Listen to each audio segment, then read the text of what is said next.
Bienvenidas, compañeras, compañeros, a esta nueva emisión de Alternativas. Marcelo Varela nuevamente tiene la gentileza de compartir con nosotros unos momentos para continuar con el análisis de algunos modelitos que él ha venido trabajando sobre las opciones de política económica y por qué esta profundización del neoliberalismo nos está llevando a la catástrofe. Muchas gracias, Marcelo, bienvenido. Siempre es un gusto, mi estimado Pedro, para poder pues compartir con algunos análisis contigo, que siempre es maravilloso, ¿no? Bueno, empecemos colocando el PowerPoint para, sobre esa base vamos haciendo un diálogo lo más fluido posible.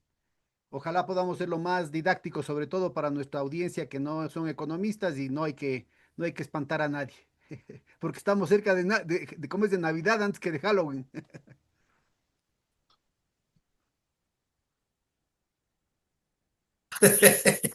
Ya. Sí, sí, está bien. Ahí está. Entonces, sigue nomás. Yo, por si acaso, por favor, a la audiencia, a ti está con problemas de internet, entonces para privilegiar tu imagen, yo me voy a quitar el video, pero sigue nomás. Adelante. Claro, bueno, como habíamos acordado, mi estimado Pedro, yo creo que en la actual situación en la que se encuentra el Ecuador, hablar de políticas alternativas para salir de la crisis es fundamental, pero no solamente hay que hablar desde la parte teórica, sino desde la evidencia. Entonces, yo quiero, para dar un contexto y luego pasar a la evidencia con trabajos que he llevado a cabo yo sobre estas propuestas, con números, con las posibilidades de ver que es posible obtener muchos recursos para luego cubrir las necesidades de la población, cumplir con los derechos que el Estado tiene que garantizar. Partamos desde esta parte teórica para luego pasar a la parte, digamos, de evidencia. Yo creo que la gente tiene que diferenciar las políticas económicas que adoptan los gobiernos. Por un lado, los gobiernos neoliberales y por el otro lado, los gobiernos progresistas. Y los gobiernos neoliberales lo que siempre hablan es del Estado obeso, de que hay un déficit. Entonces, direccionan una política de reducción del déficit público para sanear y bajar el elevado endeudamiento. Entonces, ¿qué hacen supuestamente? Nos llevan a una dieta que es reducción del Estado, eliminan instituciones, reducen empleados, por no decir despiden empleados, con el objeto de reducir el déficit fiscal.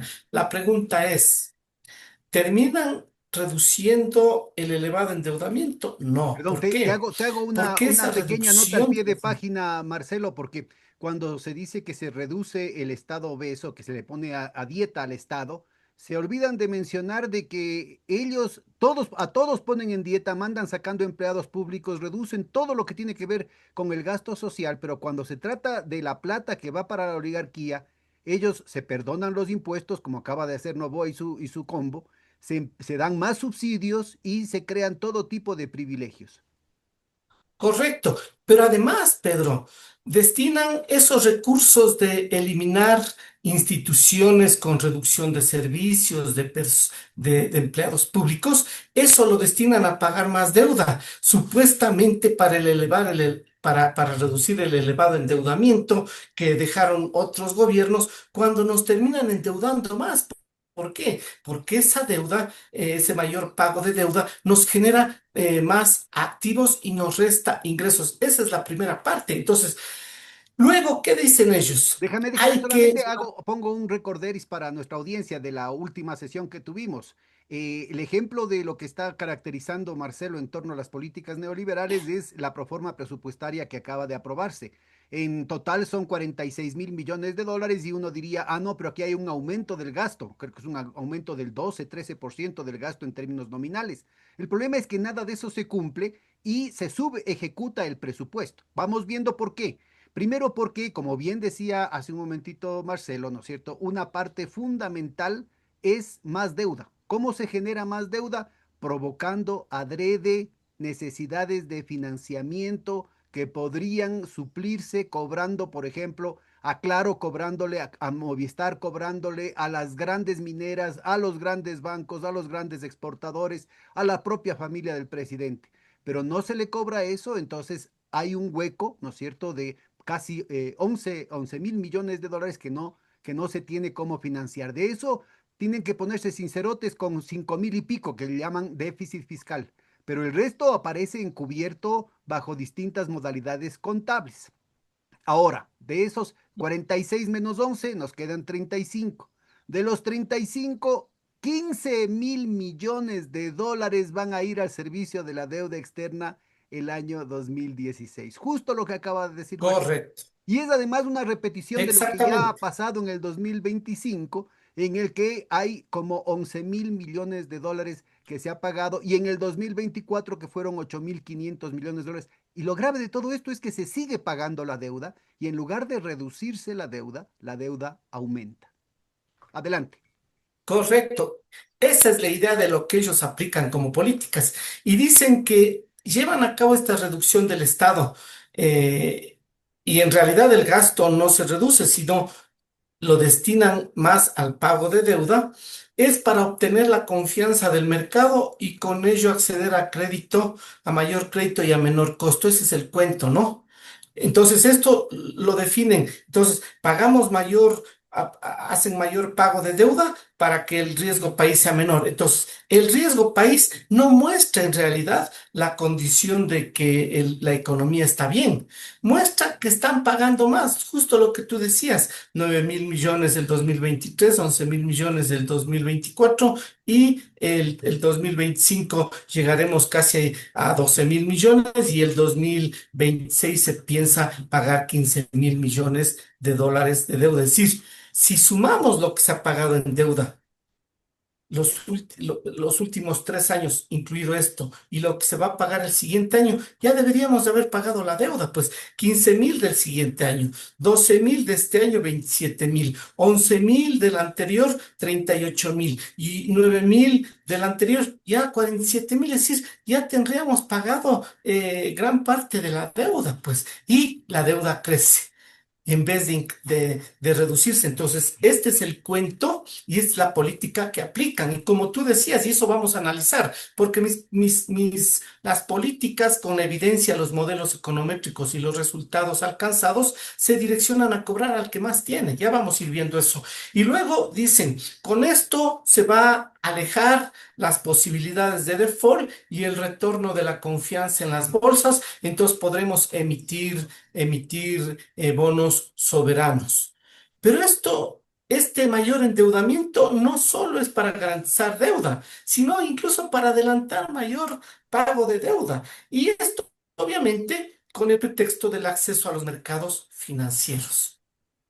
Y además, esa buena posibilidad de confianza en el mercado va de la mano, dicen, con que viene mucha inversión extranjera directa. Bueno, aquí Todo eso déjame, es un déjame, te punto más pongo una bonito. nota al pie de página, ¿no? Es decir, este tema de que todo esto se hace es un gran sacrificio que hay que hacer para atraer la inversión extranjera, porque hay que bajar el riesgo país para que sea una señal para los inversionistas y toda esa cuestión es un cuento.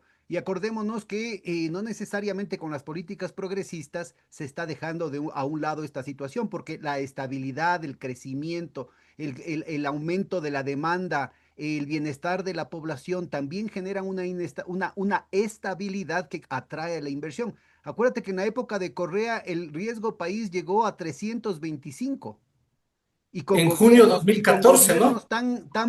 tan pro yanquis, tan pro oligárquicos, tan pro business, digamos, como el de Lazo, llegamos a 24, a 2.400, o sea, casi 8 veces lo que habíamos tenido con Correa. Con Novoa han bajado el riesgo país, básicamente las acciones que están abriendo las puertas para la privatización porque se relamen. Pero que este es un punto fundamental, porque no estamos Sí, hablando sí. de la inyección de capitales frescos con nueva capacidad instalada, nueva tecnología, nuevas plantas, nuevos puertos. No, no, no, estamos hablando de un cambio de manos del Estado, es decir, de que campos como el Sacha, por ejemplo, que ahora está dando un promedio líquido neto de 1.500 millones de dólares al Estado ecuatoriano para hospitales, escuelas, colegios, obras de infraestructura, ahora irían a parar directamente al bolsillo de estos inversionistas, muchos de los cuales son de la propia familia del señor Noboa, como apareció en ese escándalo del número de teléfono de la empresa El Ordeño. Correcto, así es. Y un dato importante, ¿no? En realidad los inversores no ven de qué tendencia eres. Ellos ven las posibilidades de, de que se pueda ejecutar sus inversiones. Tal es así que mayor inversión extranjera directa se ha dado entre el 2007 al 2016 que del 2017 a la fecha. O sea, esa es una muestra. Y la otra, lo que tú mostrabas, el riesgo país. El riesgo país más bajo prácticamente de los últimos 20 años se dio el año 2014, entre mayo y junio del 2014, que permitió en julio de ese año lanzar bonos soberanos en las bolsas de valores de Nueva York por 2.000 millones de dólares. Y ojo, la demanda fue de 5 veces, es decir, los inversores dijeron, hey, no queremos solamente los 2.000, queremos más. Y pedían hasta 10.000 millones de dólares sobre ello. Ahora, estoy seguro lo que ha pasado últimamente. Moreno lanzó bonos y compraron la mitad, lanzó 2.000 millones y compraron 1.000 millones. El ASO lanzó bonos y no compró nadie. Ahora habrá que ver, pues, si con ese riesgo país, con esas condiciones, al lanzar bonos, pues hay demanda. Pero esa es la visión, esa es la cuestión que ellos mencionan como política económica y los resultados de esas políticas neoliberales terminan siendo desastrosas en lo económico y social. Pero ¿qué hacen los gobiernos progresistas? Aplican el incremento del gasto público y la aceptación de una demanda pública mayor. ¿Para qué? Para entregar más bienes y servicios a la población. ¿Y cómo se genera este incremento del gasto público? A través de cobrar más impuestos. ¿A quién? A los que más tienes. Lo que tú justamente decías, eso es lo que hacen los gobiernos progresistas y aceptan que hay una demanda pública de bienes y servicios. Entonces, mayor gasto público que demanda al sector privado. Entonces, queremos ampliar la salud, se demanda, ¿no es cierto? Medicamentos, se demanda servicios, se demanda todo, queremos más educación, se demanda constructores para que construyan, se demanda carreteras. Entonces, eso es lo que se genera desde los gobiernos progresistas, lo que se considera como el multiplicador del gasto público. ¿Qué quiere decir esto? $1 de gasto público se convierte en un ingreso para el sector privado, sean personas, servidores públicos, hablemos, o sean empresas privadas. Entonces, este efecto multiplicador del gasto público en donde el gasto de $1 del gobierno se convierte en un ingreso de otra persona y ese ingreso de esa persona ella lo gasta y se convierte en un ingreso de otra persona, se genera un efecto multiplicador del gasto público que genera la dinámica en la economía. A ese mayor gasto público por esas mayores recaudaciones, le sigue más adelante una menor demanda pública sobre el PIB, siempre que se mantenga baja la tasa de interés. ¿Por qué? Si se genera mayor gasto público por mayor recaudación y por tanto se entrega más bienes y servicios, luego hay automáticamente una menor demanda pública sobre el PIB. ¿Por qué? Porque ya se van cubriendo los bienes y servicios. Pero para lograr ello, la tasa de interés tiene que ser baja. ¿Por qué? Porque la lógica es clara. Si la tasa de interés baja, la inversión es mayor, hay mayor producción, el empleo es mayor, el salario es mayor, el consumo es mayor y por tanto hay más recaudación. Es decir, Yo creo que el en este punto sí flujo. valdría la pena, Marcelo, que nos ubiques un argumento muy común de parte de la derecha, de parte de los neoliberales, en torno a lo que en inglés se conoce como el crowding out, ¿no? O sea, el hecho de que si es que hay una inversión pública, necesariamente tendría que haber un desplazamiento, una expulsión de la inversión privada, cuando en realidad lo que ocurre es lo contrario, cuando el gobierno está invirtiendo en carreteras, en puertos, en aeropuertos, en hospitales, en escuelas, le sigue con buena perspectiva, con buen olfato, y la inversión privada que está dándose cuenta de que la economía está creciendo, de que va a haber mayor capacidad de consumo. Pero a ver, cuéntanos con detalle esto y cuáles son los efectos en términos de cuál ha sido el impacto, Así digamos, es. en términos de la discusión teórica. Desde la derecha se habla del crowding out para que la gente vea, es la terminología técnica, ¿no es cierto? El crowding out, es decir, que cuando el Estado invierte, se desplaza al sector privado, y eso es falso. Sí, está más que demostrado y la gente puede evidenciar aquello. Cuando el Estado va a construir una carretera, un puerto, un aeropuerto, una hidroeléctrica, una escuela, un hospital, las viviendas para los pobres, va a construir lo que necesita. ¿Quién termina construyendo? Pues el Estado, no el sector privado. El Estado dice, yo tengo 200 millones para una carretera, se saca a licitación, ¿quiénes participan? Sector privado. El Estado va a comprar medicinas. ¿A quién le compra? Al sector privado. El Estado va a demandar, incluso hablemos no solamente para la cuestión de construcción, sino para el propio funcionamiento de los servicios públicos. ¿Qué demanda? Trabajadores que vienen del sector privado, pues, y luego son parte del sector público. Es decir, esto es lo que se conoce como el crowding in, es decir, el efecto multiplicador de la inversión pública que genera un efecto mayor en la inversión privada. ¿Por qué? Pongamos un ejemplo. Si el gobierno dice yo tengo 200 millones para una carretera, lanza licitación. La empresa que va a adjudicarse ese contrato de 200 millones de dólares tiene que poner los 200 millones diciendo, hey, yo tengo 200 millones. Entonces, construye una parte, hablemos el 25%, tiene que tener de inicio 50 millones para inyectar y al 25% el gobierno le va a decir, ok, yo te voy a dar el 30%. Al otro 25% yo te voy a dar el otro 30% y al otro, cuando llegues al 75-80%, te voy a dar un 20% más y al finalizar el resto. Así funciona. Entonces se genera un efecto multiplicador de la inversión privada como parte de esa inversión pública. Y esto no solamente que genera mayor flujo o circulante en la economía, que es beneficioso para una reactivación económica, sino que genera empleo, pues. Tras eso va un montón de empleo que se va generando. Entonces, desde esta perspectiva, los gobiernos progresistas, ¿qué hacen? Alientan la inversión nacional. ¿Cómo? Reduciendo la tasa de interés. ¿Cómo se redujo la tasa de interés a partir del 2007 en el Ecuador? Y desde ahí se han mantenido. Y si nosotros vemos los indicadores de esa baja en la tasa de interés, ha habido menor mora, mayor créditos, pero ¿qué ha pasado con las reformas desde el 2021? Y a la mora otra vez vuelve a incrementarse. Entonces, si se alienta la inversión nacional, el empleo, el crédito bancario orientado por el Estado y genera esta dinámica, menor tasa de interés, mayor inversión, mayor producción, mayor empleo, mayor salario, mayor consumo y por tanto más recaudaciones del Estado. Es decir, Déjame que en este punto, El Estado inyecta dinero y después recupera parte de ese dinero a través de los impuestos, ¿no?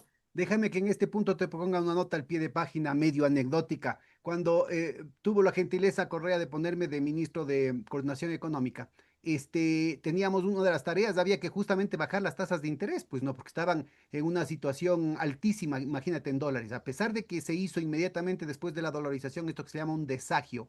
Ese desagio no fue lo suficientemente significativo y teníamos unas tasas de interés altísimas por segmentos, datos de la propia Superintendencia de Bancos conjuntamente con el Banco Central, por segmentos resulta ser que la tasa de interés corporativa, o sea, la más barata, estaba alrededor del 38%. Imagínate, 38% al año. ¿Qué empresa honesta puede sobrevivir pagando en dólares una tasa de interés del 38%? Pero la cosa es verdaderamente pavorosa el rato que te ponías a ver la cuestión de los microcréditos. El momento en que se utilizaba una misma metodología, ¿no? Que llamábamos de tasa interés efectiva anual, que incluía el costo real del financiamiento con comisiones, con todos los pagos que había que hacer y en los plazos en los que correspondía. Entonces, homologando todo eso, se hacía la comparación. Y utilizando la misma metodología para este 38% de la tasa corporativa, el segmento de microcrédito de subsistencia, como su nombre lo indica, estamos hablando de los segmentos más vulnerables que todavía tendrían algún acceso al crédito, porque hay una gran proporción de la economía ecuatoriana, de la población ecuatoriana, que no tienen derecho a eso y que están más bien sujetos a los chulqueros. La tasa de interés efectiva anual del microcrédito de subsistencia estaba en el 108%, más del 100% de tasa de interés real efectiva anual en dolarización. Era un verdadero vampirismo. Así es que lo que hicimos fue un sistema de muy cuidadoso, muy paulatino, con una vigilancia permanente, no solamente a la situación de los bancos, sino a la posibilidad de que los bancos utilicen su poder de mercado para atacar a la economía ecuatoriana con el botín político que esto significaba, desestabilizando al gobierno progresista, como han hecho en otros países, como han intentado hacerlo en varias partes del mundo. Intentaron hacerlo, pero no pudieron. Entonces es muy importante ubicar, ¿no es cierto?, que en mi gestión fue un poco más de un año y bajamos paulatinamente la cosa en el marco de una campaña despiadada de los medios de comunicación y de las redes sociales. Ahí ubicaron, ahora quedó explícito el hecho de que National Endowment for Democracy, la USAID, las embajadas, las fundaciones europeas y gringas, ¿no es cierto?, se cargan de comprar periodistas, de comprar medios de comunicación para distorsionar las cosas. Y entonces, en medio de esa ola de improperios, logramos bajar la tasa de interés y al contrario, los bancos estuvieron más estables que nunca, porque como vos mencionas, ¿no es cierto?, empezó a crecer ya para entonces, para el 2007 había empezado a crecer la tasa de mora, o sea, la parte de la cartera que ya tienen problemas de recuperación, sobre todo en microcrédito, ya con estas tasas de interés no había como esperar otra cosa, pero también en lo que tiene que ver con vivienda. Es decir, la parte del crédito privado que va orientado a la vivienda, sobre todo de inversión, no la vivienda de primer uso, digamos, que sería el caso de las familias que necesitan tener su vivienda y que de alguna manera lo pagan, sino de aquellos que invierten en un departamento, en una segunda casa para poder especular con eso, para poder vender como un activo financiero. Entonces había la típica de que con las tarjetas de crédito, en fin, que inclusive la competencia entre los bancos se daba en términos de llevarse al oficial de cuentas, o sea, se iba llevando con la lista de los clientes, tanto en microcrédito como en esto de bienes raíces, como en tema de tarjetas de interés. Entonces iban llevando los bancos, se iban llevando las cuentas, o sea, como el oficial de cuentas y las cuentas completas de un banco a otro, y básicamente lo que hacía es pedir prestado al uno para pagar al otro, ¿no? Así es que esta situación muestra claramente que es posible bajar las tasas de interés. Correcto. La tasa de interés efectiva a finales del Y los sectores 2008 fue prioritarios. del 32% para el microcrédito de subsistencia, todavía alta, pero que era muchísimo más bajo del 108 que habíamos hablado, y la tasa corporativa bajó de 38 a 9%. Correcto, así es. Entonces, terminan redireccionando también la banca pública hacia el emprendimiento y los sectores prioritarios. ¿Para qué? Para dinamizar la economía. Pero eso no es suficiente. ¿Por qué?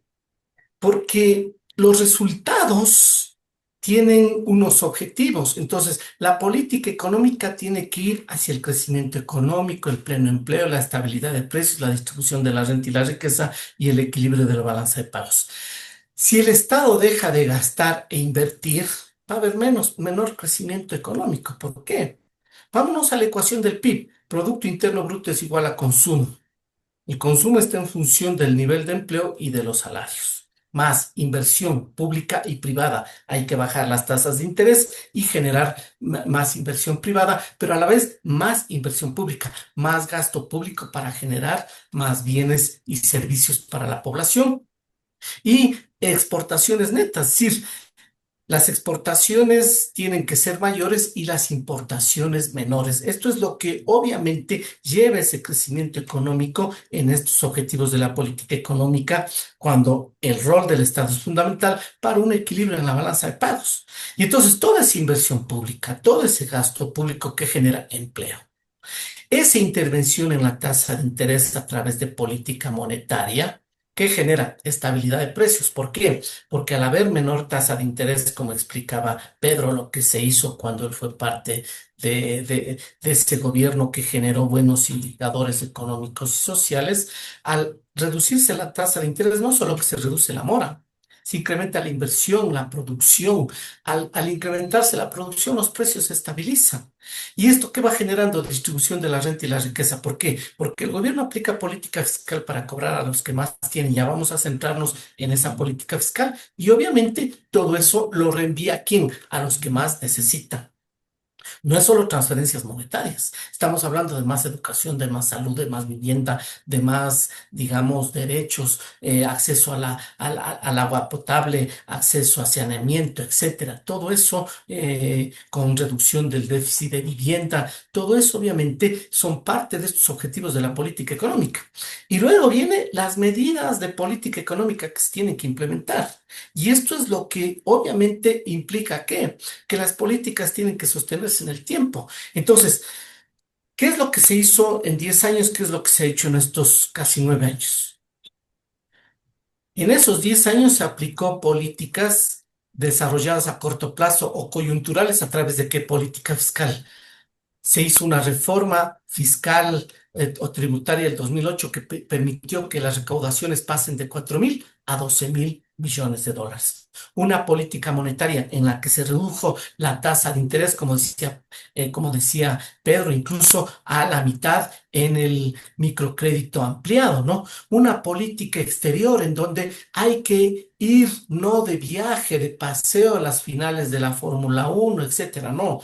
Hay que ir, obviamente, a viajar y traer buenos acuerdos. Eso es política exterior, pero hay que llevarse con todo el mundo, Pedro. ¿Por qué? Porque de por medio hay que velar por los intereses del país, no por los intereses de terceros países. Y eso es lo que se hizo. Se abrió mercados, las exportaciones se duplicaron y de ahí se han sostenido las exportaciones. No es que ahora las exportaciones son mayores porque se ha hecho mejor las cosas. Es producto de todos esos 10 años de política exterior, ¿no es cierto? De ampliar lazos con países que no les vendíamos absolutamente nada y hoy les vendemos millones de dólares. Y obviamente las políticas de renta, esto es en el cortísimo plazo. Políticas de renta, ¿qué quiere decir? Todas las políticas que lleven a que los ingresos sean mayores. ¿En función de qué? De estas políticas de corto plazo. Y luego vienen las políticas de largo plazo o estructurales, que crean las condiciones para lograr el mayor crecimiento posible de la economía bajo la idea de pleno empleo y estabilidad. Entonces, aquí es donde, por ejemplo, recordemos lo que se estaba haciendo, ¿no? El cambio de matriz productiva, que implica toda una infraestructura básica para poder generar el cambio de matriz productiva y luego todos los incentivos. ¿Qué implica esto? Modernización o reorganización de un sector económico región. Por eso la estructura del Estado en regiones para poder en el largo plazo alcanzar esto. La planificación de objetivos y prioridades para el futuro. Para eso se creó la Secretaría Nacional de Planificación, que era un monstruo, pues, para, junto al sistema de planificación e inversión pública, el CPI, iba de la mano con el Sistema Nacional de Descentralización Pública del Ecuador, para los diferentes niveles de gobierno estar atados a objetivos de planificación. Y luego las políticas de nacionalizaciones o, en algunos casos, de privatizaciones, si fuese necesario. Pero estas son las medidas de política económica que obviamente se tienen que configurar. ¿Para qué? Para esos logros de crecimiento económico, pleno empleo, estabilidad de precios, distribución del ingreso y la riqueza y adicionalmente equilibrio en balanza de pagos. Junto a eso, obviamente, vamos ahora sí a ese inicio, a ese contexto teórico, a la evidencia. Entonces, ¿qué he trabajado, mejor dicho, yo con otras personas? Ya voy a darle también los créditos con quienes hemos trabajado esto, a reformas fiscales. Por ejemplo, una propuesta de reforma impositiva progresiva al IVA. Es decir, ¿qué implica hacerle al IVA progresivo?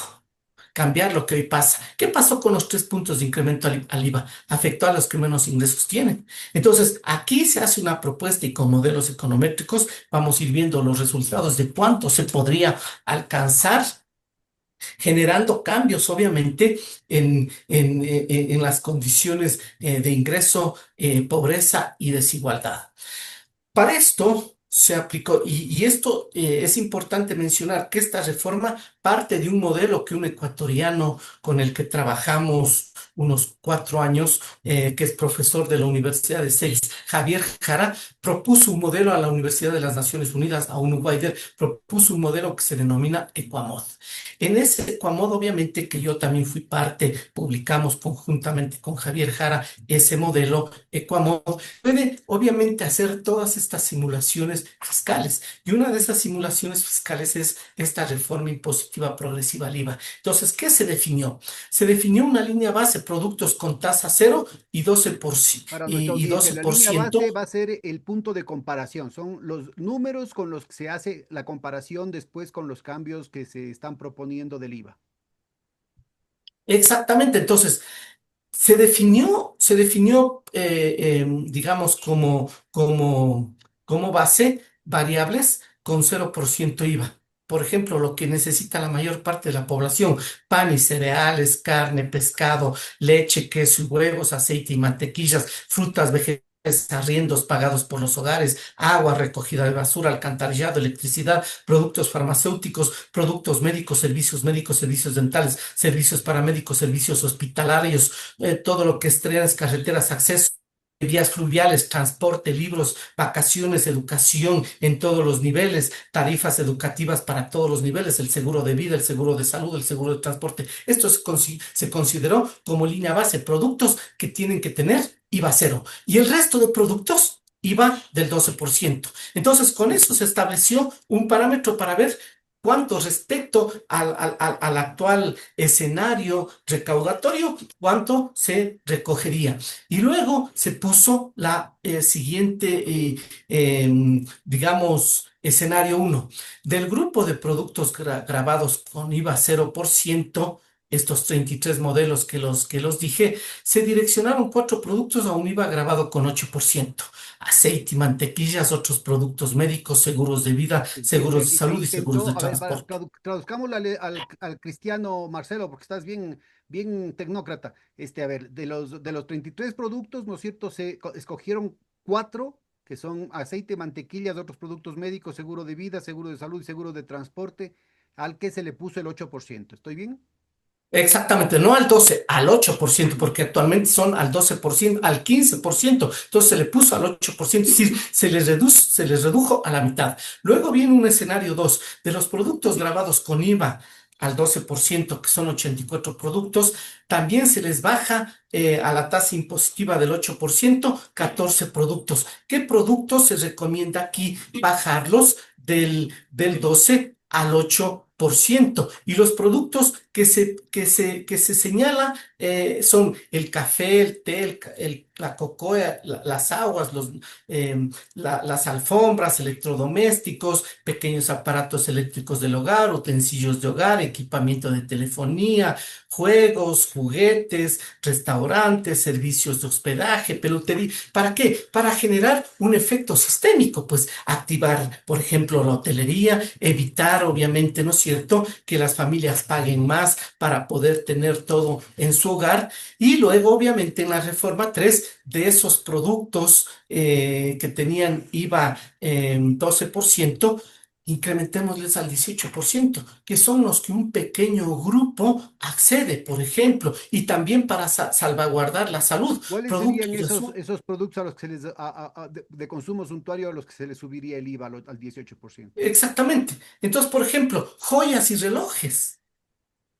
carros de lujo, aparatos eléctricos para cuidado personal, que solamente las personas aniñadas acceden a eso. Los juegos de azar, pues, que ahora está en boga. El tabaco, los narcóticos, los productos de azúcar y el edulcorante, es decir, precautelando la salud, ¿no? La cerveza no alcohólica, el extracto de malta. Incluso se incluyó, Pedro, la prostitución. ¿Para qué? Para tratar de frenar un poco ese elemento. Entonces, a estos productos se le metió en la reforma 3 con el 18%. Y luego, obviamente, con el Pero no 14%. sabía que la prostitución o el caso de los casinos formaban parte de la canasta del, no sé, pues del IPC o de cuentas nacionales. ¿Cómo es la situación estadística con ese Claro, sector? esto se consiguió a partir de los 117 productos de la canasta. Así Entonces es. se estratificó de esta manera, como te menciono. Entonces, ¿cuáles son los resultados que empiezan a darse? Mira, en el escenario uno, con el año base y los otros escenarios, empezamos a recargar en cualquiera de las formas de ingreso, empezamos a recargar el IVA en los que más tienen. Esos son los distintos deciles, ¿no? O sea, se ha dividido la población Exactamente. en 10 porcentajes, digamos, en 10 partes porcentuales, conforme a su nivel de ingresos, ¿no es cierto? Y el que menos tiene es el uno y el que más tiene es el 10. Claro, entonces si vemos, mira, el decil 10, que es el 10% más rico del Ecuador, se les recarga el 28% y a los más pobres poco, pero pueden acceder a bienes. Y luego, incluso, ¿qué pasa cuando se aplica el impuesto? Es decir, de la misma manera, se mantiene esa dinámica, es decir, se les recarga a los que más ingresos tienen, se les recarga estos impuestos. Y luego, restando el ingreso que tienen las familias, menos lo que pagan de impuestos, es decir, el ingreso disponible, mira cómo se amplifica mucho más en los estratos más grandes la recaída en el pago de impuestos. ¿Qué va en función de qué? De los gastos que tienen, pues más ingreso, más gasto y por tanto tienen que pagar más, pues eso es lo que se genera la primera evidencia de las participaciones de concentración al establecer estos escenarios. Y luego viene, mira, al establecer el índice de Cacuani, aquí vamos viendo cómo en cualquier Cuéntanos, escenario. a ver, haznos una pequeña descripción del índice de Gini, del índice de Cacuani y cuáles serían las principales diferencias para que nuestra El índice de audiencia esté Cacuani, clara respecto a qué estás hablando. claro. El índice de Cacuani es una medida, es un test, digamos, econométrico que se utiliza con modelos. ¿Para qué? Para establecer cuánto puede cambiar las desigualdades, es decir, la distribución del ingreso y la riqueza. ¿Y qué muestra aquí? Incluido la línea base y todos los escenarios, la redistribución del ingreso se daría. Con cualquiera de estos escenarios, cogiendo incluso la línea Y lo que base. O nos sea, está eso es diciendo lo el índice con índice importante. negativo es que con signo Se negativo es que se reduce, está reduciendo la polarización social. claro, se reduce las cuestiones del Gini, es decir, las cuestiones de desigualdad se reducen tanto antes del pago de impuestos como después del pago de impuestos. Es más, después del pago de impuestos se duplica la reducción de la desigualdad, si te das cuenta. O sea, sin impuestos marca por decir un 7%, con impuestos casi se duplica. Eso es importante al establecer esta condición. Pero ninguno de los escenarios afecta ni el ingreso disponible ni el gasto de los hogares. ¿Por qué? Porque está bien distribuido en función de estas condiciones. Y luego se viene la evaluación de los ingresos, el ingreso presupuestario. Entonces, en la línea base, ¿no es cierto? A partir de la línea base se creó el ingreso presupuestario y cuánto se recaudaría en cada escenario. ¿Y cuál es el mejor escenario? El escenario 4, donde recargamos los productos suntuarios, en donde la recaudación, el ingreso del gobierno sería de 1.100.001 millones adicionales a la recaudación que se tenga. Pero ¿qué pasaría? Mira, la recaudación en este escenario 4 del IVA se incrementaría a 9.616 millones de dólares con una diferencia en el incremento de los impuestos del IVA de 1.000 millones de dólares, sin estar entorpeciendo las desigualdades, sin estar afectando el consumo, sin estar generando los efectos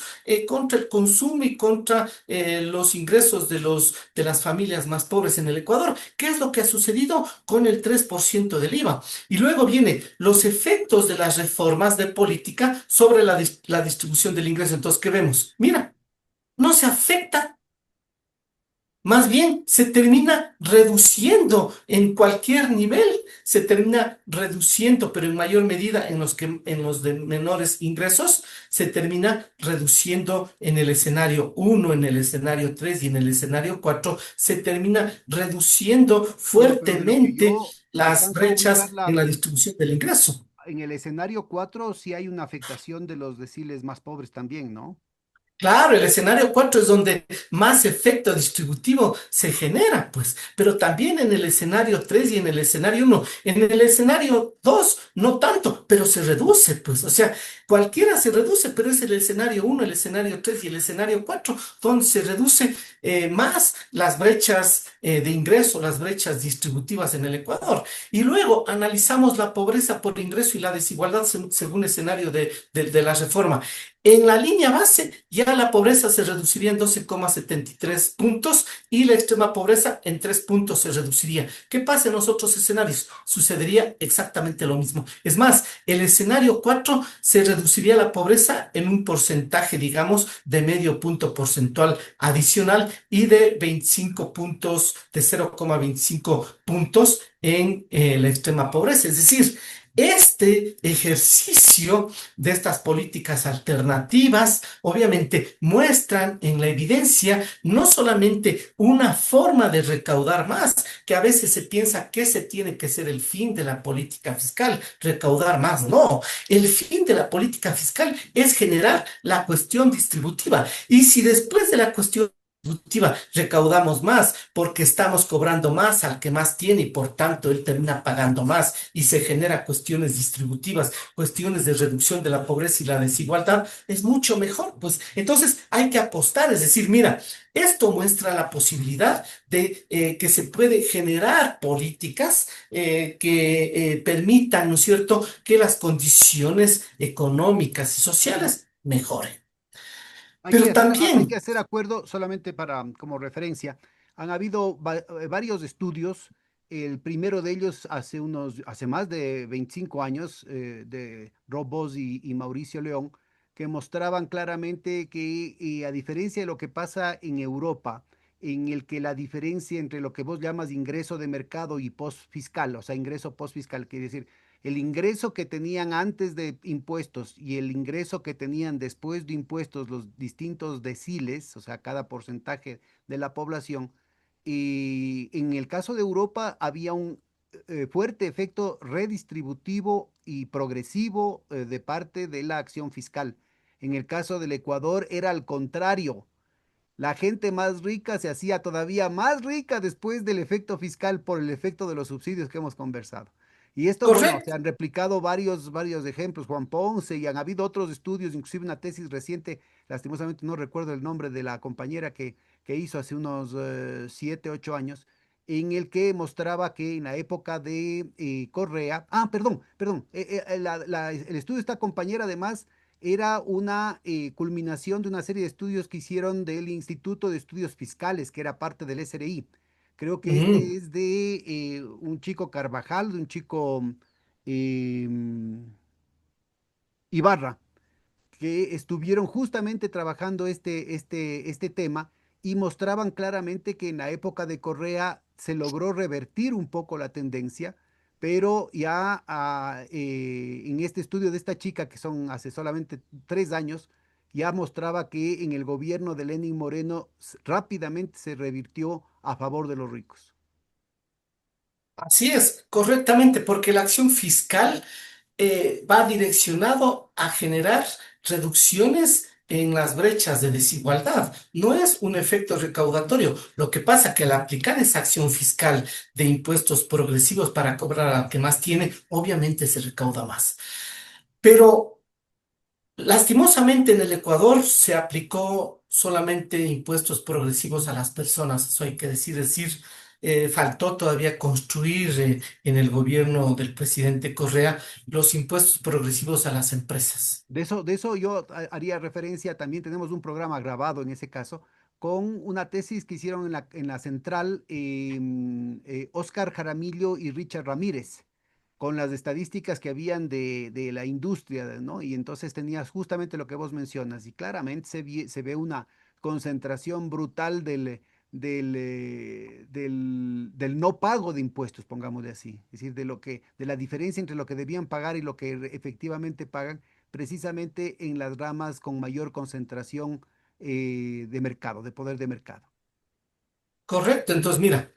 Se estableció este estudio junto a un consultor de Naciones Unidas, que fue el mejor egresado en la Facultad de Economía, a quien yo le dirigí la tesis, un muchacho excelente, trabajamos este tema, que se llama Gustavo Salazar. Con él establecimos este estudio, también publicado en una de las mejores revistas que tiene el Ecuador, que es la del Banco Central del Ecuador. Ahí se publicó este estudio, ¿no? Entonces, mira, ¿qué partimos haciendo?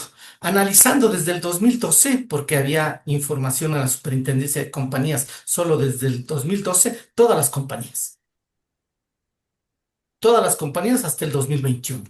Y luego analizamos cómo estaba concentrado las empresas. Y entonces la mayor concentración se da en el comercio, luego en el transporte, en actividades profesionales, en actividades inmobiliarias, en construcción, industria, manufactura, agricultura, silvicultura, actividades administrativas. Y luego, ¿qué hicimos? Las deducimos. ¿Por qué elementos? Por antigüedad. ¿Para qué? Para llevar a cabo uno de los modelos que mida que no por antigüedad se sostienen las empresas, sino por cómo está caracterizado el mercado. Y entonces, ¿qué vamos viendo? Mira, ¿no? Las empresas menores a 3 años están en una zona enferma, los emprendimientos, tanimos.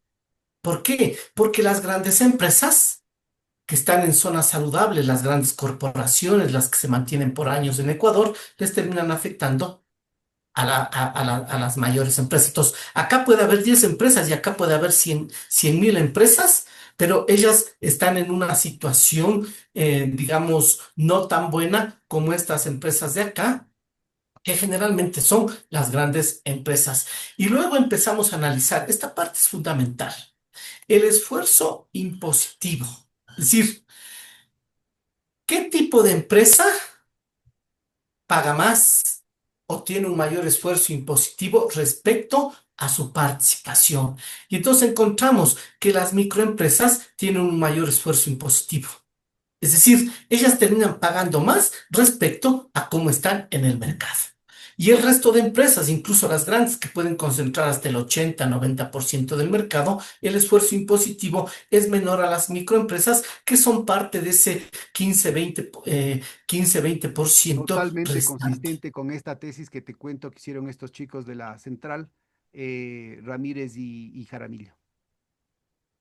Exactamente, entonces, y luego se ve las compañías que declaran impuesto a la renta mayor al 0%. Y obviamente todas las empresas declaran más, pero es por participación de mercado. Entonces, como tienen mayor participación de mercado, declaran un impuesto a la renta, pero las microempresas con menor participación de mercado terminan pagando un mayor impuesto a la renta.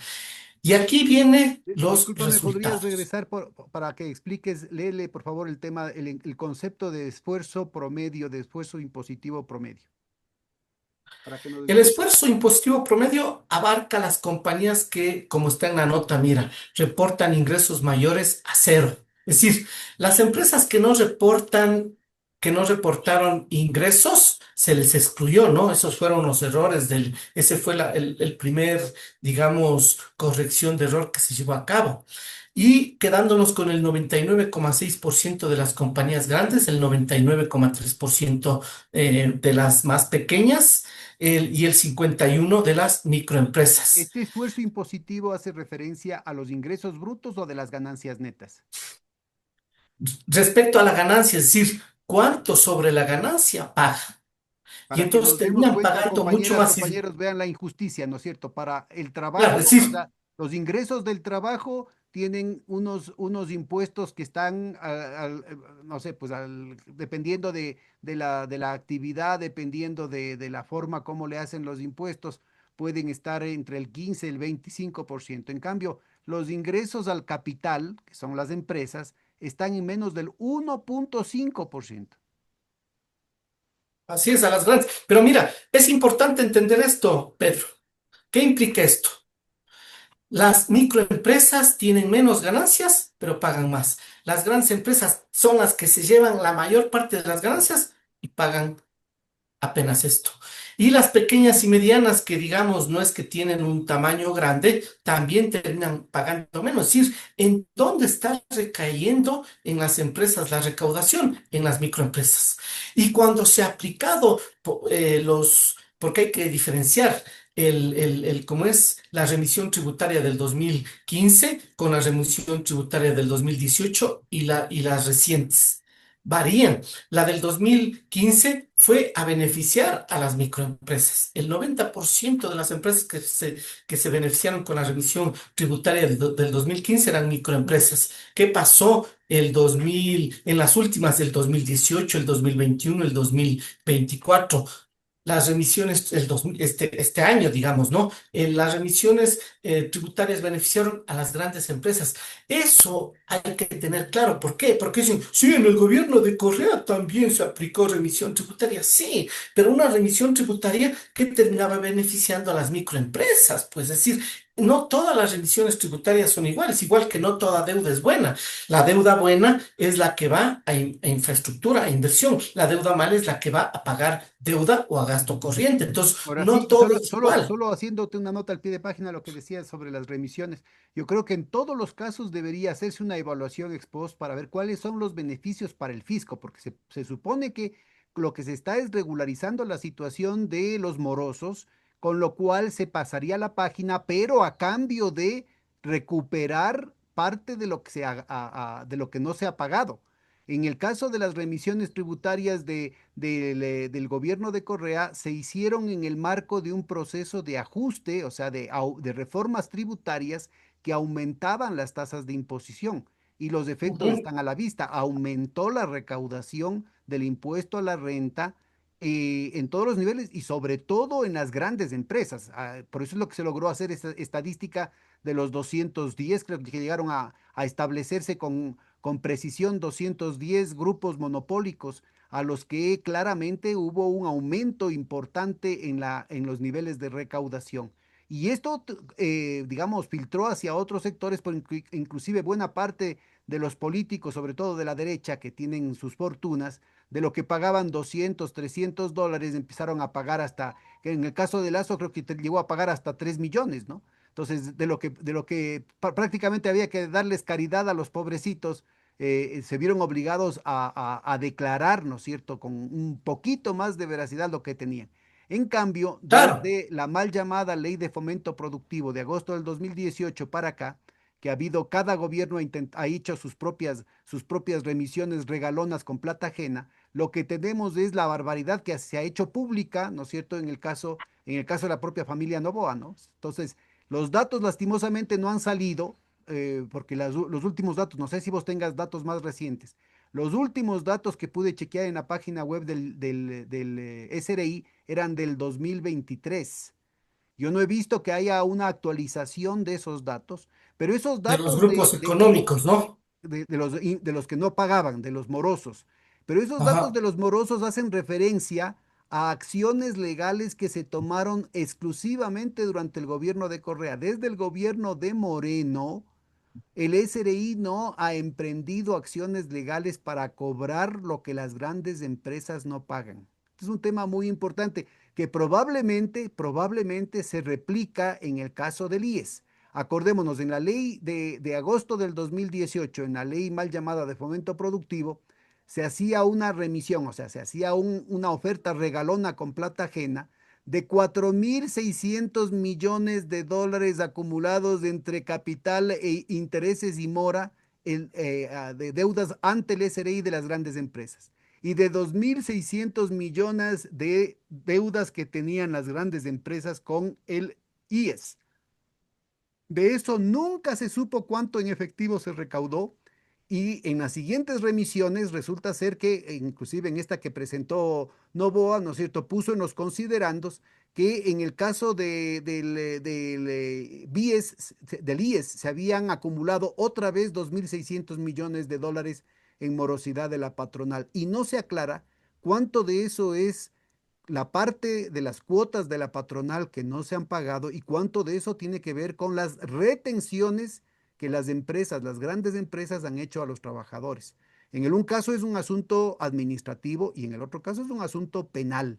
Entonces yo sí creo que sería muy importante el que se transparente esta información, tanto por el tema cualitativo que vos mencionas, pero también por el lado cuantitativo. A ver, ¿cuánto ha significado esto para el país? Insisto, en el caso de Correa es evidente que lo que se hizo estuvo en el marco de un aumento de las recaudaciones y de un aumento de la eficacia recaudatoria hacia los grupos monopólicos, favoreciendo, como bien mencionabas, a la microempresa. En el caso de los tres últimos gobiernos, lo que hemos tenido es un efecto regalón con plata ajena, que no solamente que favorece a las grandes empresas, a los grandes bancos, a las grandes mineras, a las grandes petroleras, sino que y a las familias de los propios presidentes, ¿no es cierto? Sino que adicionalmente no ha entrado al fisco ni una parte ínfima respecto a lo que debió haber entrado. Correcto. Y yo añado a todo ese excelente análisis que hiciste, Pedro, porque tú estuviste atrás del gobierno como asesor, como ministro en varias dependencias, como superintendente, etcétera. Hay que considerar una gran anécdota. Recuerda, antes de la reforma tributaria del 2008, las grandes empresas e incluso las medianas, prácticamente el 99% de las grandes empresas, el 98% de las medianas, estaban a pérdida, pagaban cero de impuestos.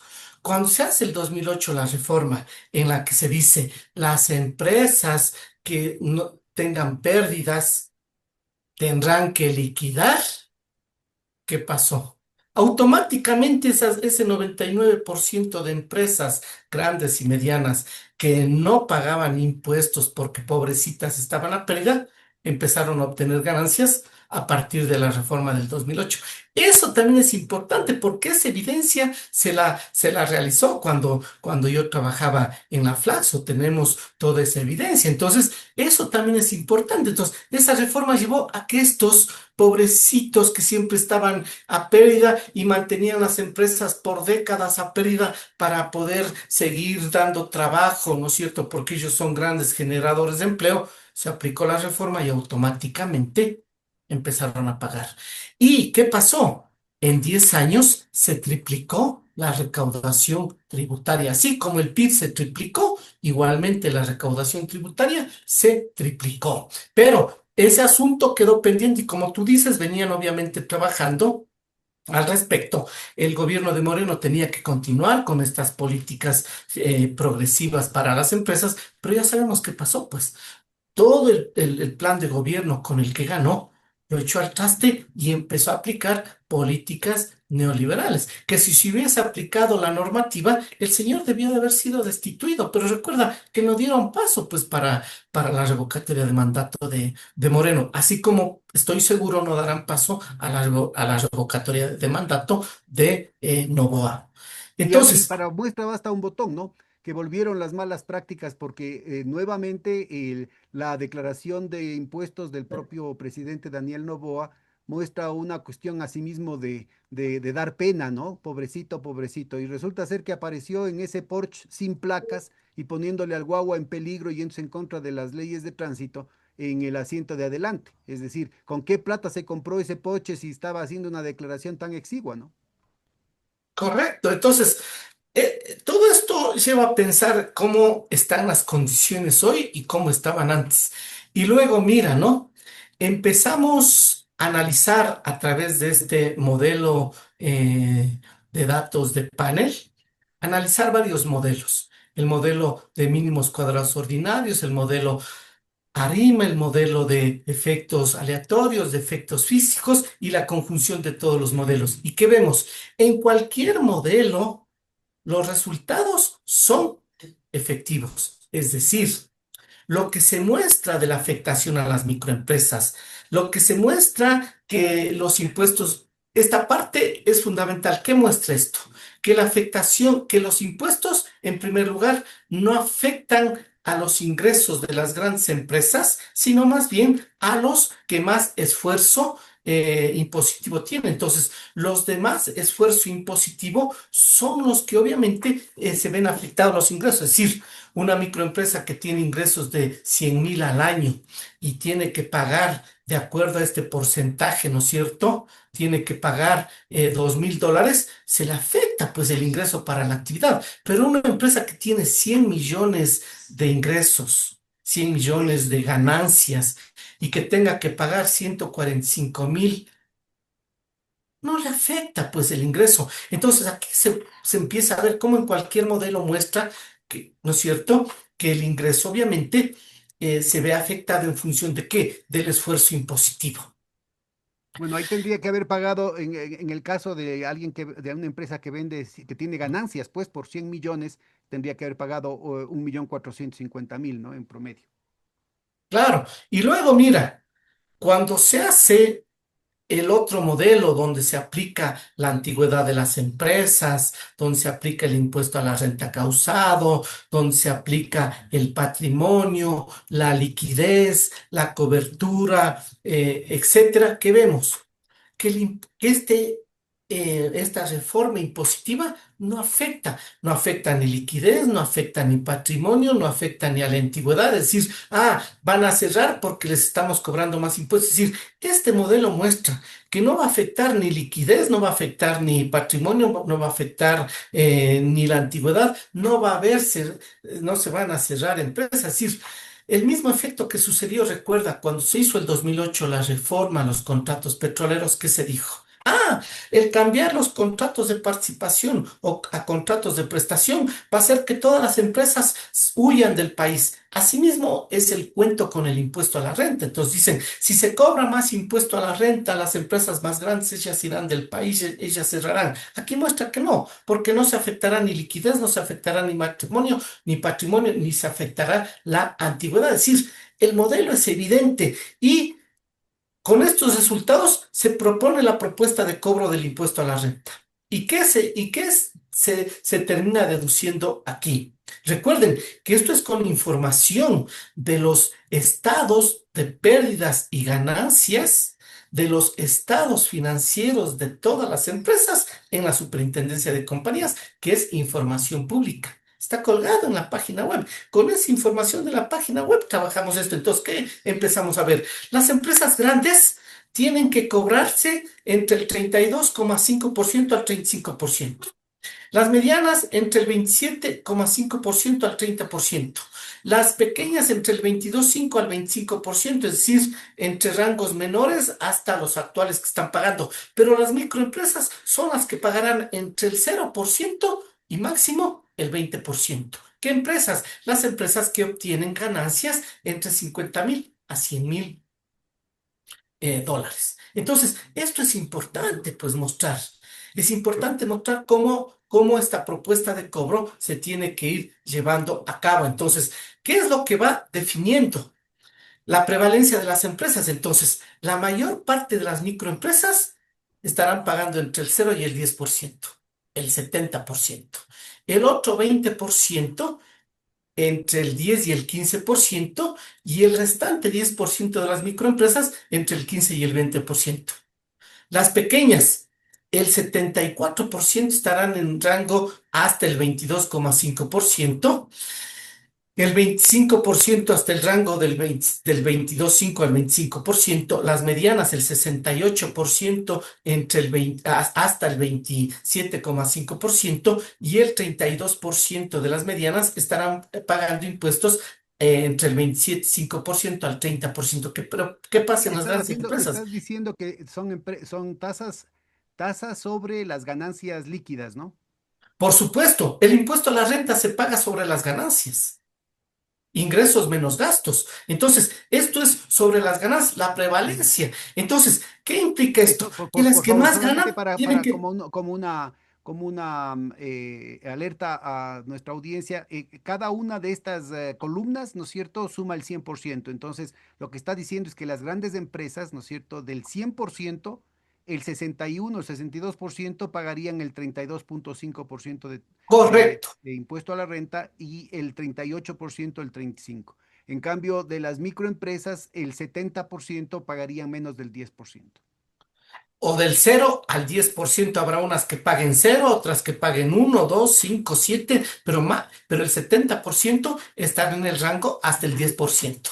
Eso es beneficioso, por supuesto que es beneficioso para las microempresas, pues, porque las microempresas están en desventaja con las grandes empresas, no solamente al pagar impuestos, que les implica un mayor esfuerzo fiscal, sino tasas de interés. Mientras la gran empresa accede a tasas del 1, 2, 3%, las microempresas a tasas del 30%, ¿no es cierto?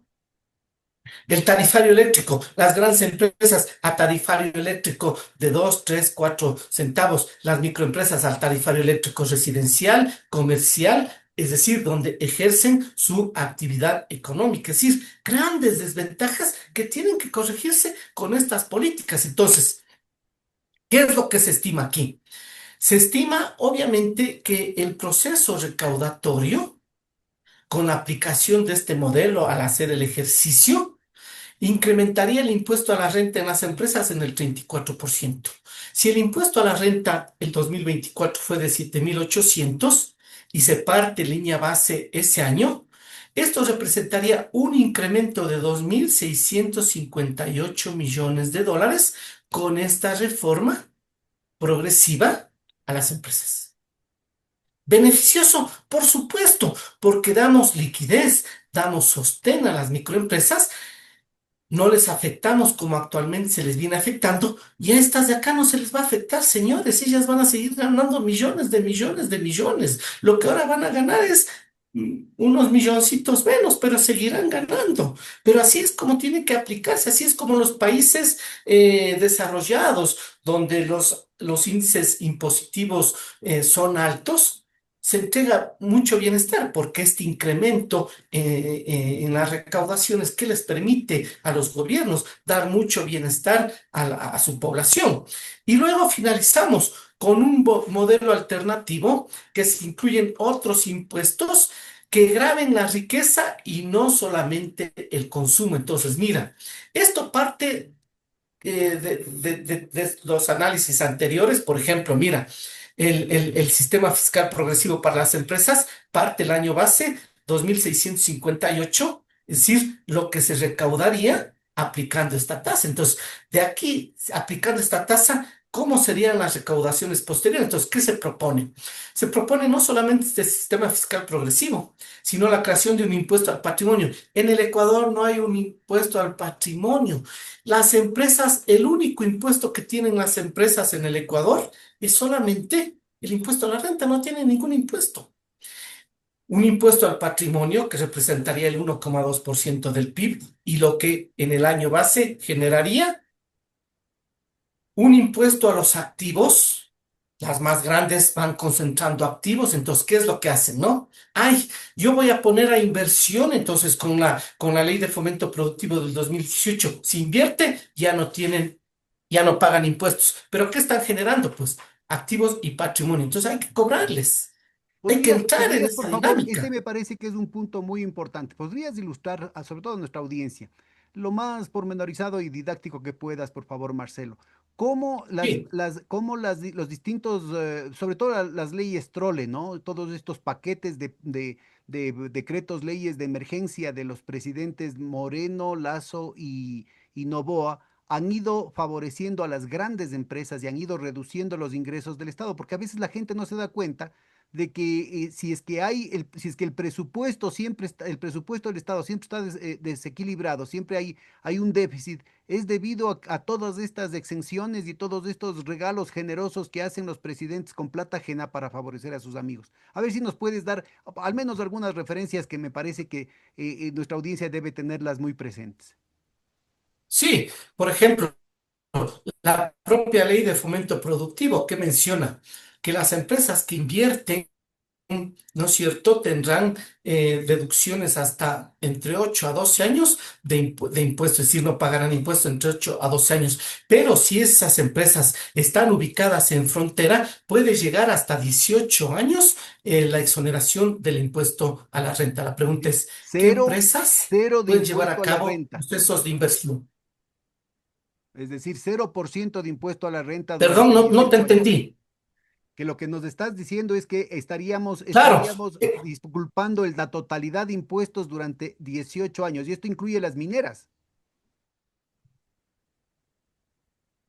por supuesto, cualquier empresa que invierta. La cuestión es, ¿qué empresas tienen la posibilidad de invertir? Las grandes, pues. Las microempresas tendrán posibilidad de invertir. Eso es lo que se hizo en esas famosas ley de fomento productivo para beneficiar a ellos. Y no se diga con Lazo. Con Lazo no solamente se profundizó en la ley de fomento productivo, ¿no?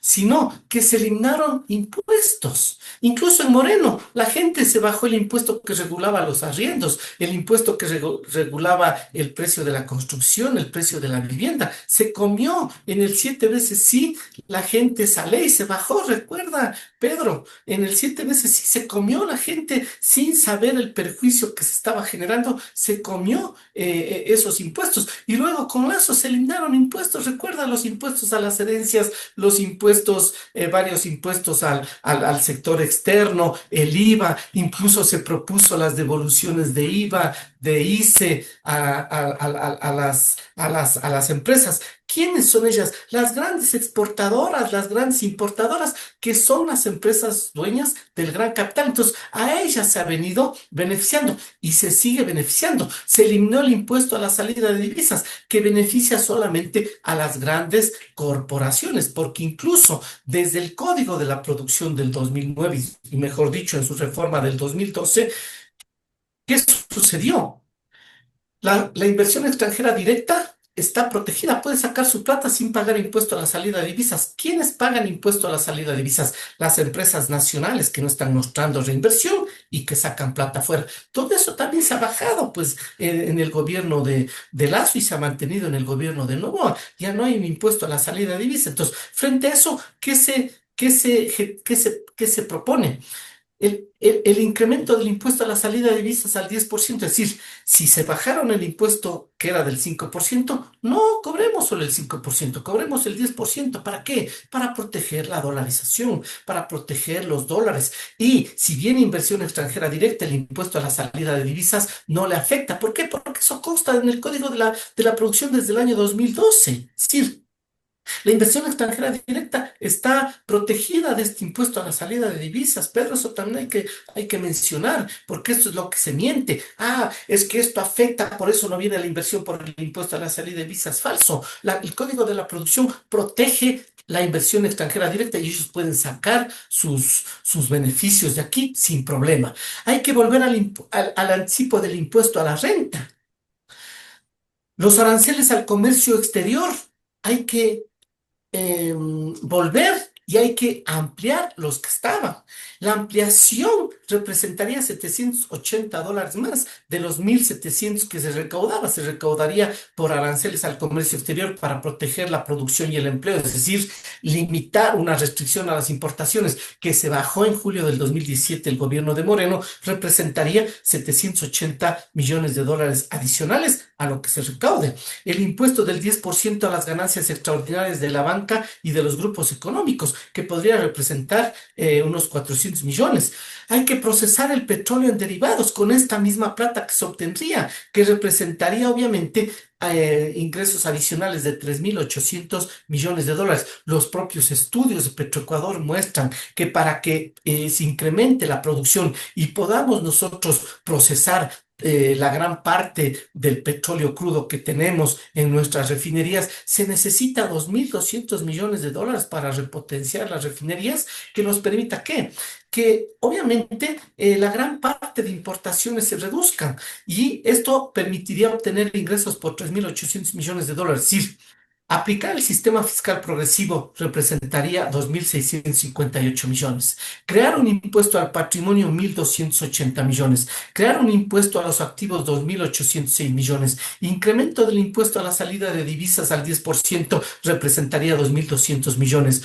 Volver al anticipo del impuesto a la renta que recaía en las grandes empresas, 352 millones. Aranceles al comercio exterior incrementaría en 780 millones. Impuesto del 10% a las ganancias extraordinarias de la banca y de los grupos económicos representaría 400 millones. Procesar el petróleo en derivados, 3.800 millones. Aplicando todo esto que hemos hablado aquí, generaríamos más de 14.000 millones de dólares como año base. Y después, cada año se iría incrementando. Ahora, esto significaría, por ejemplo, ¿Incrementos respecto a qué? que el cuarto año, Incremento, además de no incrementos endeudarse, respecto a los actuales. repite por favor, Marcelo, Es un incremento respecto, perdón, no te escuché. repite por favor. Digo que este incremento de 14.276 millones sería un incremento a las actuales recaudaciones, incrementando este paquete, digamos, fiscal que tiene que ver también con política exterior para proteger nuestra producción y el empleo, restringiendo importaciones, que implicaría políticas fiscales progresivas.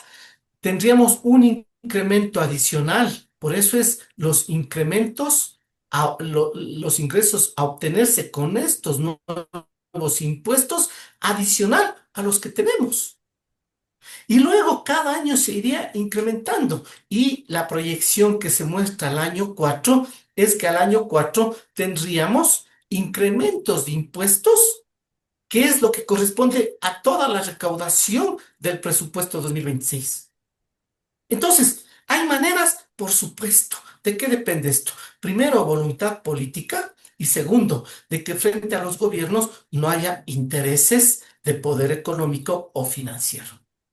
Ahora, sobre esto quisiera yo que profundices. No sé si pudieras ya salirte de la presentación, si acabaste para conversar un poco de este punto de la economía política, de la implementación de las reformas, ¿no? Intentemos ver si es que aguantamos, que no nos juegue una mala pasada el Internet. Cuéntanos un poquito cómo verías vos la posibilidad de que haya dentro de la coalición actual del gobierno, ¿no es cierto? Alguna mente lúcida que se plantee al menos alguna de estas medidas de reforma.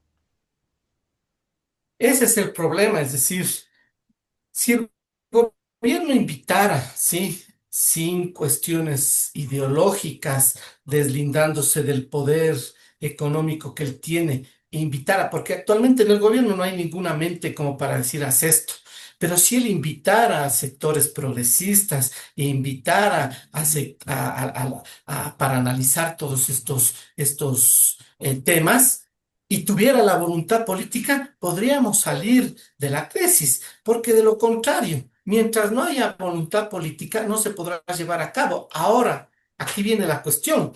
Todo esto que estamos proponiendo está fuera de las políticas económicas implementadas por estos gobiernos, digamos, de derecha o que representan al poder económico Y fuera del del recetario del Ecuador, Fondo Monetario Internacional. económico, financiero. Exactamente. Entonces, son políticas que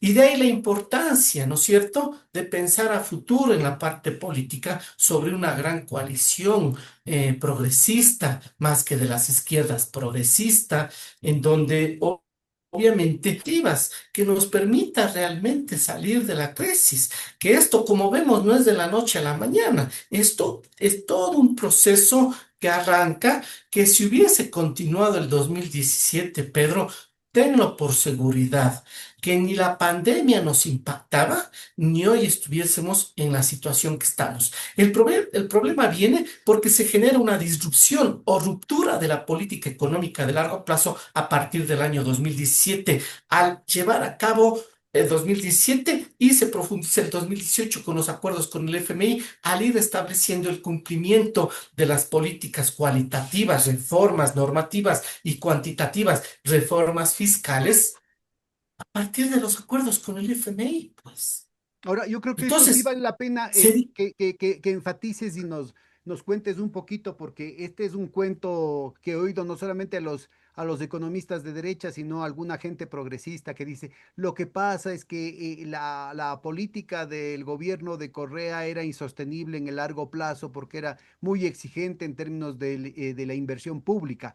Pero justamente lo que acabas de mostrar es parte de una cantidad de estudios que, como te mencionaba, lo hizo el propio SRI, en el que se mostraba que había esto, ¿no? Una transformación de largo plazo de la política fiscal en la que se incorporaban elementos que hasta el propio Fondo Monetario, el Banco Mundial, no se diga la CEPAL, la UNTA, el PNUD, otros programas de Naciones Unidas y buena parte del consenso de los economistas ortodoxos, ¿no? Tanto neoclásicos como más keynesianos, estarían de acuerdo en términos de reducir los impuestos indirectos y aumentar los impuestos directos. Esto en el caso de Correa llegó casi de lo que estaba en alrededor del 22-25% en los años anteriores.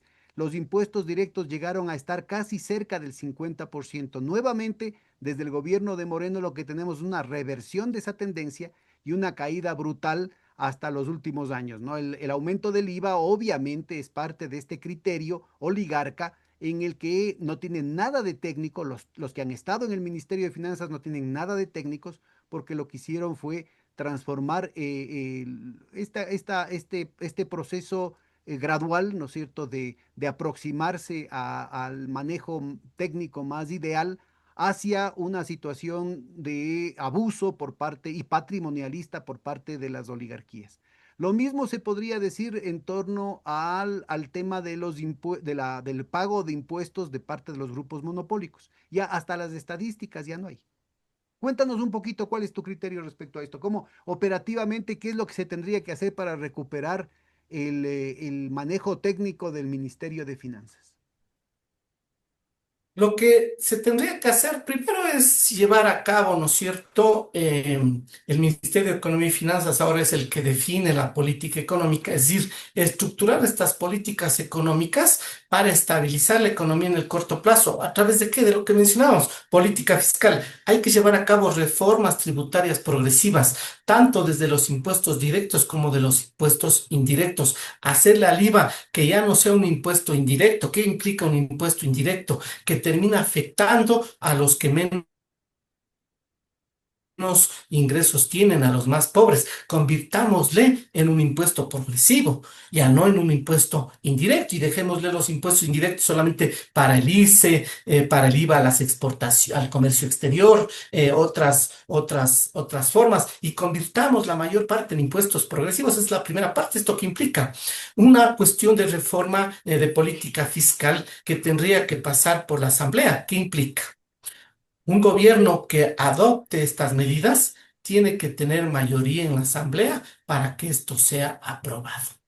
O sea, esto es fundamental. Entonces, hagámonos la idea que Noboa coge y dice, sí, yo quiero sacar al país de la crisis. Hagamos esto, reunámonos con la gente, aportemos, dennos el apoyo que necesitamos y lleva a cabo esto. El que hoy maneja la Asamblea podría en el cortísimo plazo implementar estas reformas. De ahí importante decir, estas propuestas se llevan a cabo por voluntad política. ¿Qué implica eso? No solamente que el Ejecutivo envíe las reformas a la Asamblea, porque él es el que puede enviar las reformas de política fiscal o de cualquier política económica a la Asamblea, sino que haya una Asamblea que vele por los intereses del país, es decir, una Asamblea que mayoritariamente vote por eso. Esa es la primera parte. Y luego, hablando de las actuales circunstancias, esa gran deuda, hay que hacer una auditoría a la deuda externa, Pedro. Hay que volver a hacer nuevamente.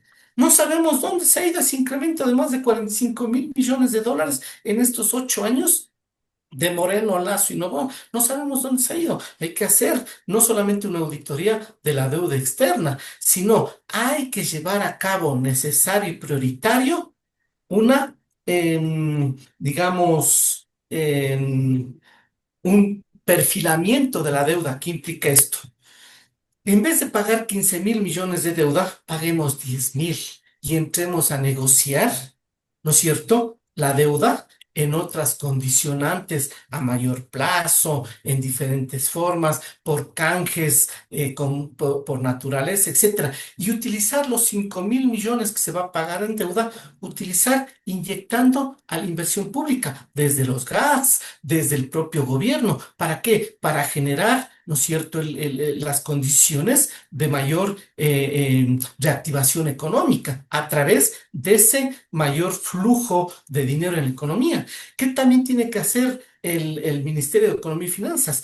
obviamente, reformas a las reformas que se han hecho en estos tres gobiernos al Código Orgánico Monetario y Financiero. Hay que volver a la metodología anterior del cálculo de las tasas de interés, no al desastre que se hizo. Hay que volver al único balance del Banco Central, no a los tres balances que definieron. Es decir, reformas también de política, digamos, monetaria, ¿no es cierto? Es decir, reformas de política fiscal, reformas de política monetaria, reformas al comercio exterior. Hay que volver a los 1989 productos que nosotros producimos y que era imposible que entren aquí sin arancel. Y en base, ¿cómo se llevaba a cabo? ¿Recuerdas? ¿No? Es decir, si nosotros producíamos aquí el 10% y costaba $10 y se importa 90% a $5, había que incrementar el impuesto para que cueste lo mismo que cuesta aquí. Y si eso implicaba 300, 400, 500% de impuestos, pues eso es lo que se aplicaba. Hay que volver nuevamente a eso, redefiniendo todo el Y más aún proceso. ahora que es lo que está imperando en los Estados Unidos y en Europa, ¿no? Es decir, ya todo el discurso de libre comercio, todo el discurso supuestamente técnico, supuestamente teológico, porque esto era algo así como que Diosito Ya mandaba, no funciona. resulta ser que no funciona. Los únicos de soquetes que estamos, mientras ellos están proteccionistas, nosotros nos ponemos más librecambistas que Pinochet y Videla juntos. Yo no veo para dónde va a ir el aparato productivo ecuatoriano en las actuales condiciones, más aún cuando toca pagar estos arbitrajes internacionales que son una verdadera barbaridad. Claro, y más aún, nosotros sin tener moneda dolarizados, es más urgente eso. Europa, Estados Unidos utiliza pues con moneda propia.